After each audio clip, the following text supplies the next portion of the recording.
ാണ് അമേരിക്കയിലെ മിഷിഗണിൽ പള്ളിയിൽ വെടിവയ്പുണ്ടായി 4 പേർ മരണപ്പെട്ടു എന്നാണ് പറയുന്നത്. പള്ളിയിൽ ഇനിയും മൃതദേഹങ്ങൾ ഉണ്ടാകുമോ എന്ന സംശയമുണ്ട്.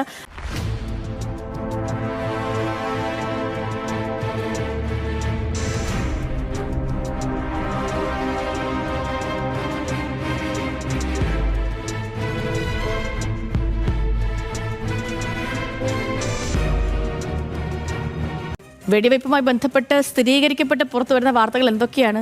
ഇതിലെന്തെങ്കിലും ആരെങ്കിലും ഉത്തരവാദിത്തം ഏറ്റെടുത്തോ? എന്തെങ്കിലും ഭീകരബന്ധമുണ്ടോ? എന്താണ് വിവരങ്ങൾ?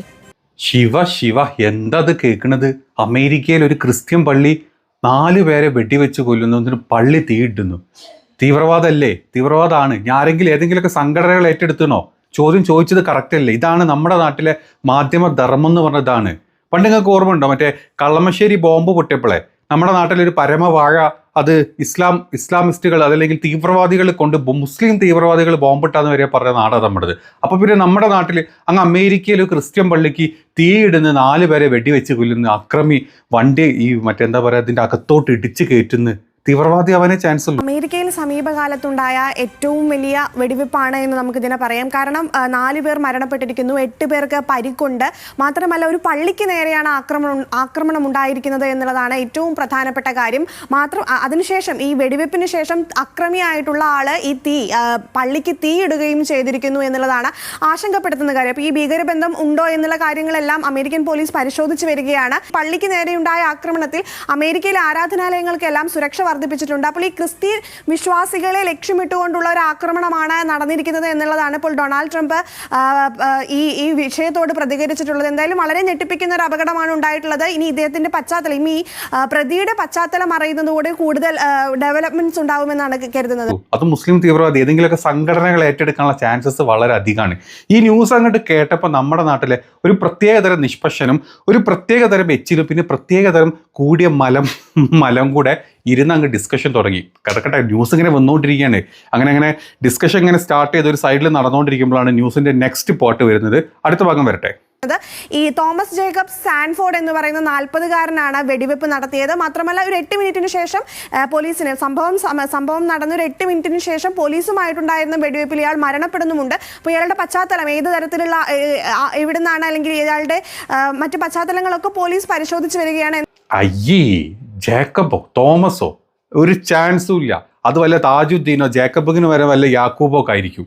ഒരു നിലക്കും ഞങ്ങൾ സമ്മതിച്ചു തരൂല. അത് മുസ്ലിം തീവ്രവാദികളാണെന്ന് നിങ്ങൾ എന്താ പറയണത്?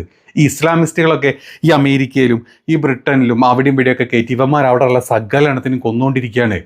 ഇന്ന് വൈകുന്നേരം ലൈവ് വരുന്നുണ്ട് നമ്മുടെ എച്ചിലിൻ്റെ ചാനൽ. ഇന്ന് വൈകുന്നേരം 3-4 കൂമ്മന്മാരും കൂടെ ഇരുന്നിട്ട് ഒരു ലൈവ് വരാൻ വേണ്ടി ഇങ്ങനെ പ്ലാൻ ചെയ്തിരിക്കുമ്പോഴാണ് ഇതിൻ്റെ ഇടയിൽ ജേക്കബ് അല്ലെങ്കിൽ തോമസ് എന്നുള്ള പേരൊക്കെ കയറി വരുന്നത്. ഒരു ചാൻസും ഇല്ല. അതും അമേരിക്കൻ സൈന്യത്തിൽ പണ്ട് വർക്ക് ചെയ്ത ഒരുത്തൻ അല്ലെങ്കിൽ ഒരു അമേരിക്കൻ മുൻ സൈനികൻ ഇങ്ങനെയൊക്കെ ചെയ്യും? ഒരിക്കലും ഇല്ല. ഞങ്ങൾ സമ്മതിച്ച് തരൂല.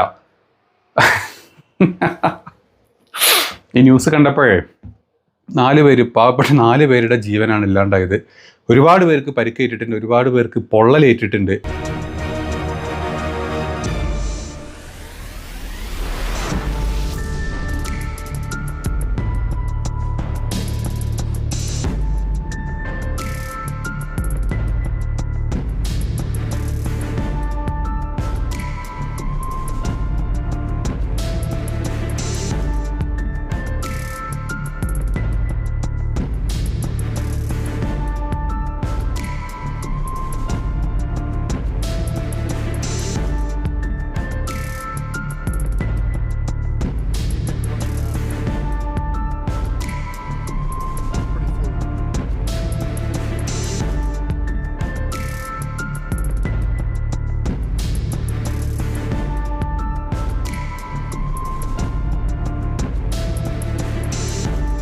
ഇതെല്ലാം കൂടെ കണ്ടപ്പം നമ്മുടെ കേരളത്തിലിപ്പോഴത്തെ ഒരു അവസ്ഥ ഞാൻ തുടക്കത്തിൽ പറഞ്ഞത്. നമ്മുടെ കേരളത്തിലെ അവസ്ഥ എന്ന് പറഞ്ഞാൽ ഇതൊക്കെ തന്നെയാണ്.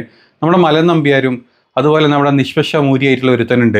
പിന്നെ എച്ചിൽ ഏത് നേരവും പറഞ്ഞ എന്താ പറയുക തീവ്ര ഇസ്ലാം വിരോധം പറഞ്ഞ് നടക്കുന്ന മറ്റൊരു എച്ചിൽ. ഇവന്മാരാണെങ്കിൽ ഇന്ന് വൈകുന്നേരം ഏതൊക്കെ ചാറ്റ് GPT ഇവിടുന്ന് എടുത്ത് എന്തൊക്കെ കണക്കുകൾ നിരത്തി ഇവിടെ തന്നതിന് നിങ്ങൾക്കറിയോ? സ്വന്തമായിട്ടുള്ള അതായത് സയനിസ്റ്റ് കണക്കുകൾ ഇവിടെ നിരത്തി നിങ്ങളുടെ മുമ്പിൽ അങ്ങ് വെച്ച് തന്നേനെ. ഇനി ഇവിടെ നിന്ന് അങ്ങോട്ട് 2-3 ദിവസം അവൻ്റെ ലൈവ് താവേ അതിന് സമ്മതിച്ചില്ല, നടന്നില്ല, മൂഞ്ചിപ്പോയി. കാരണം ഇസ്ലാം ഒരു മുഹമ്മദും അതല്ലെങ്കിൽ ഒരു അഹമ്മദും ഒരു യൂനുസും യൂസഫും ഒന്നുമല്ല. പേര് വന്നപ്പം തോമസും, തോമസിൻ്റെ സെക്കൻഡ് നെയിം വന്നപ്പം ജേക്കബും, അതിൻ്റെ തേർഡ് നെയിം വന്നപ്പം വേറൊരു ക്രിസ്ത്യൻ നെയിമോ വന്നത്. ഒരാളുടെ പേര് ഇങ്ങനെ ആയിപ്പോയി, അക്രമിയുടെ പേര് ഇതായിപ്പോയി. സ്പോട്ടിൽ തന്നെ അമേരിക്ക വെടിവെച്ചു, അമേരിക്കൻ സൈന്യം വെടിവെച്ച് കൊല്ലുകയും ചെയ്തു. നല്ലൊരു ചാൻസ് മിസ്സായില്ലേ അല്ലേ? നമ്മുടെ നാട്ടിലെ സകല മുസ്ലിങ്ങളെ എടുത്തിട്ടിട്ട് അല്ലേ, അവന്മാരെ കംപ്ലീറ്റ് ഇപ്പോൾ നമ്മൾ ചാപ്പ കുത്താനുള്ള ഒരു അവസരം നഷ്ടപ്പെട്ടില്ലേ നമുക്ക്?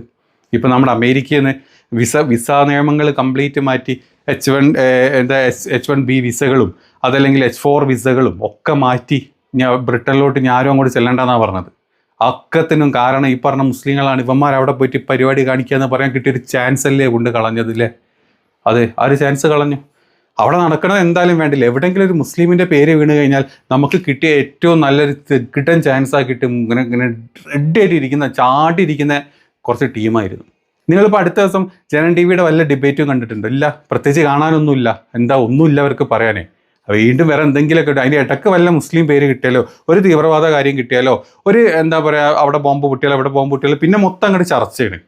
അപ്പം നമ്മുടെ ലൈവ് ചെയ്യുന്ന ആൾക്കാരൊക്കെ അവിടെ ലൈവിൽ പോകും. അല്ലെങ്കിൽ സ്വന്തം ചാനലിൽ ഇരുന്നിട്ട് വെറുതെ ചൊറിയും കുത്തി ലൈവ്. ഇപ്പോൾ പണ്ടത്തെ പോലെ ഒന്നുമില്ല. പണ്ടൊക്കെ ഏത് വീഡിയോ ഇട്ട് കഴിഞ്ഞാലും അങ്ങ് ഭയങ്കര റീച്ചിലോട്ട് കയറി പോയി. ഇപ്പോൾ ഒക്കെ വളരെ താഴോട്ട് പോയിട്ടുണ്ട്. ആൾക്കാർക്ക് മനസ്സിലായി ഇവന്മാരെന്നെ വിളിപ്പിച്ച് ഇവന്മാരെന്നെ പറയിപ്പിച്ച് ഇത് കേട്ട് മടുത്ത ആൾക്കാർക്ക് ആ റീച്ചും കാര്യങ്ങളൊക്കെ ഇങ്ങനെ താഴോട്ട് പോകുന്നു. അത് കേട്ടപ്പോഴാണ് കോമഡി. ഇപ്പം നിങ്ങൾ എടുത്തു നോക്കേണ്ടി ഈ പറഞ്ഞ എച്ചിലുകളുടെ കുറേ എച്ചിലുകളുണ്ട് നമ്മുടെ നാട്ടിൽ. നമ്മുടെ അവിടെയൊക്കെ ചാനലൊക്കെ എടുത്ത് നോക്കേണ്ടി. പണ്ടൊക്കെ ഇങ്ങനെ മുസ്ലിങ്ങളെ കുറ്റം പറഞ്ഞ് തുടക്കത്തിൽ ഒരു സംഘികളുടെ തള്ളിക്കയറ്റുണ്ടാവും. ഈ തള്ളിക്കയറ്റം കഴിഞ്ഞിട്ട് പിന്നെ നാട്ടിൽ സാധാരണക്കാർ കാണാൻ തുടങ്ങിയപ്പോൾ ഈ ഊളകളൊക്കെ എന്തൊക്കെയാണ് പറയേണ്ടത്? ഈ നായിൻ്റെ മക്കൾക്കൊന്നും വേറെ പരിപാടി ഇല്ല. ഇതിലേക്ക് ഇപ്പം ആരും കാണാറൊന്നുമില്ല. ഇപ്പം ഇടക്കും തിടക്കും ഒക്കെ ഓരോ വീഡിയോ ഒക്കെ ഒന്ന് കുറച്ച് റീച്ച് പോകും. ബാക്കിയൊക്കെ പറഞ്ഞ പോലെ 10, 20, 30 കേൻ്റെ താഴത്തൊക്കെ അങ്ങോട്ട് പോകുന്നു, തീർന്നു. ആ വെടി അവിടെ തീർന്നുകൊണ്ടിരിക്കുന്ന നമുക്ക് അവരുടെ ചാനൽ നോക്കിയാൽ കഴിഞ്ഞാൽ മനസ്സിലാവും. അത് തന്നെയാണ് നമ്മുടെ ജനത്തിൻ്റെ അവസ്ഥ. നമ്മുടെ ജനം എന്ന് പറയാൻ പറ്റില്ല, മലൻ ടി വി.